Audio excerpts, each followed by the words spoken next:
Assalamualaikum warahmatullahi wabarakatuh. Kami dari kelompok CAT kelompok 2 akan mempresentasikan mengenai argumen deduktif 2, yaitu membahas logika fungsional. Untuk anggota kelompok kami sendiri yaitu yang pertama ada Danang Syarif Hidayatullah dengan NPM 18.101.010.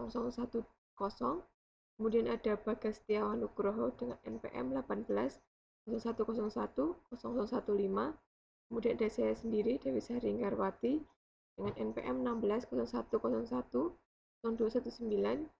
Kemudian ada Julia Andriana dengan NPM 18.01.01.011. Kemudian Brahmastari Zamolana dengan NPM 18.01.01.0191. Yang terakhir ada Tintrin dengan NPM 18.01.01.0186. Nah, untuk agendanya dari kelompok kami akan membahas yang pertama logika fungsional kebenaran. Yang kedua membahas tabel kebenaran dan simbol fungsional kebenaran. Yang ketiga membahas simbolisasi klaim komponen. Dan yang keempat membahas argumen kebenaran fungsional. Nah, untuk yang pertama yang akan saya bahas adalah di mana perkembangan paling awal logika fungsional kebenaran jadi di kalangan Stoa. Nah, ini yang berkembang sekitar abad ketiga sampai abad kedua. Logika fungsional kebenaran dikenal juga sebagai proposisional atau logika sentensial. Nah, kemudian untuk studi logika kebenaran fungsional ini dapat menguntungkan untuk beberapa cara. Untuk satu hal, akan belajar sesuatu tentang struktur bahasa yang tidak akan dipelajari dengan cara lain. Kemudian semuanya ini dibangun di atas apa yang terjadi sebelumnya. Nah, ini sangat penting untuk menguasai setiap konsep seperti yang dijelaskan dan tidak ditinggalkan. Kemudian logika kalimat. Nah, ini merupakan salah satu dasar di mana logika simbolik modern bersandar, dan karena itu penting dalam bidang intelektual seperti teori himpunan dan dasar matematika. Terima kasih Mbak Dewi. Berikutnya saya akan menyampaikan tentang tabel kebenaran dan simbol fungsional kebenaran. Kosakata logis terdiri dari variabel klaim dan simbol fungsional kebenaran. Sebelum mempertimbangkan inti sebenarnya dari subjek, tabel kebenaran dan simbol yang mewakili pertama-tama penjelasan penggunaan huruf alfabet untuk melambangkan istilah dan klaim.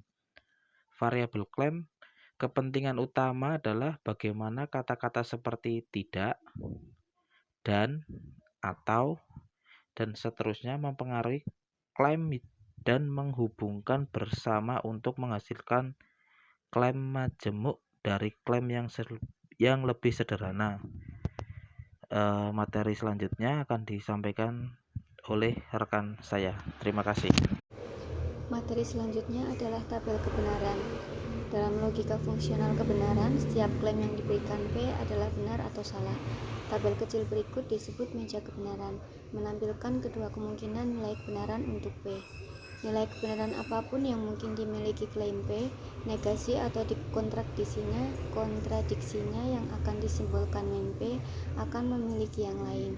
Di sini kemudian adalah tabel kebenaran untuk penyangkalan, di mana kolom sebelah kiri dari tabel ini menetapkan kedua kemungkinan nilai kebenaran untuk P dan kolom sebelah kanan menetapkan nilai kebenaran untuk min P berdasarkan nilai pada P.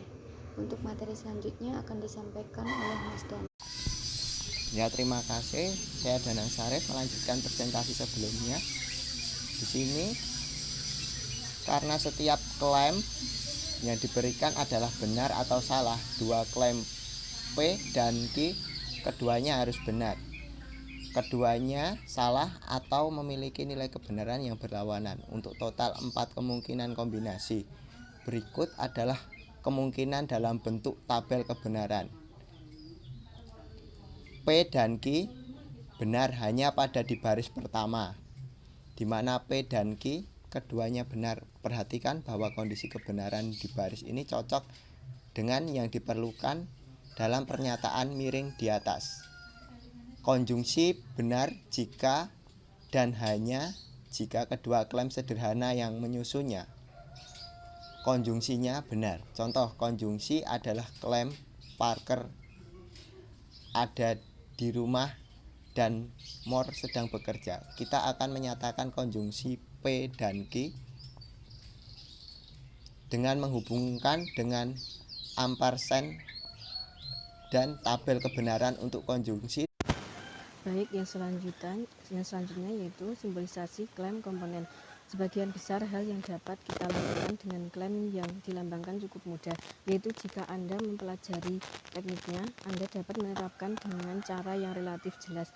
Apa yang kurang jelas adalah bagaimana menyimbolkan klaim di tempat pertama.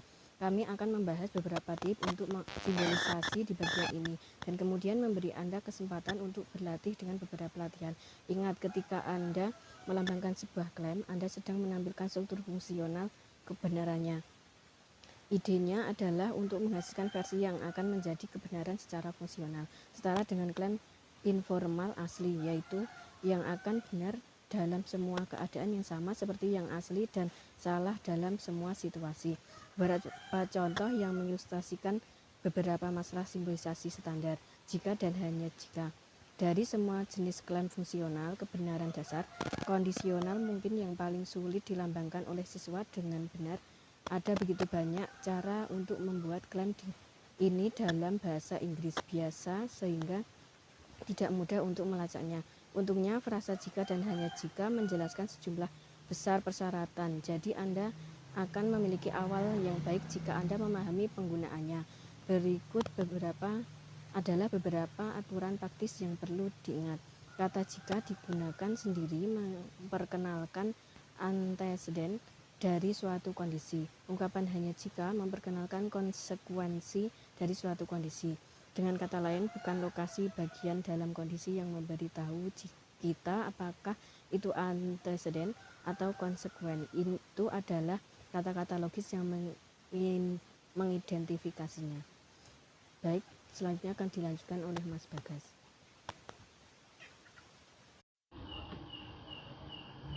Terima kasih, saya lanjutkan argumen kebenaran fungsional. Argumen fungsional kebenaran sebaliknya dapat mengambil bentuk apapun dari jumlah tak terbatas.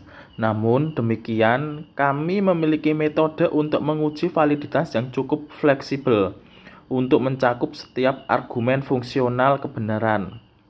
Di sisa bab ini, kita akan melihat 3 di antaranya: metode tabel kebenaran, metode tabel kebenaran singkat, dan metode deduksi. Namun, sebelum melakukan hal lain, mari kita tinjau kembali konsep validitas. Argumen adalah Anda akan ingat jika kebenaran premis menjamin kebenaran kesimpulannya, yaitu jika premisnya benar, kesimpulannya tidak mungkin salah. Dalam logika, ingat, tidak masalah apakah premisnya sebenarnya benar. Next, metode tabel kebenaran. NS, uji tabel kebenaran untuk validitas membutuhkan keakraban dengan tabel kebenaran untuk 4 simbol fungsional kebenaran. Jadi, kembalilah dan periksa sendiri jika Anda pikir Anda mungkin tidak memahaminya dengan jelas. Begini cara kerjanya. Kami menyajikan semua kemungkinan keadaan untuk sebuah argumen dengan membangun tabel kebenaran untuknya. Maka kita hanya melihat apakah ada keadaan di mana semua premis benar dan kesimpulannya salah. Jika ada keadaan seperti itu sampai hanya 1 baris tabel kebenaran yang diperlukan maka argumennya tidak valid. Selanjutnya, metode tabel kebenaran singkat. Meskipun mengisi tabel kebenaran yang lengkap suatu menghasilkan jawaban yang benar mengenai validitas argumen fungsional kebenaran, ini bisa menjadi tugas yang cukup membosankan sampai pada kenyataan. Hidup ini terlalu singkat untuk menghabiskan sebagian besar waktunya untuk mengisi tabel kebenaran. Untungnya ada cara yang lebih pendek, lebih mudah dikelola untuk menemukan jawaban seperti itu. Cara sistematis termudah untuk menentukan validitas atau Pesan argumen fungsional kebenaran adalah metode tabel kebenaran singkat. Sekian dari kelompok kami. Terima kasih. Wassalamualaikum warahmatullahi wabarakatuh.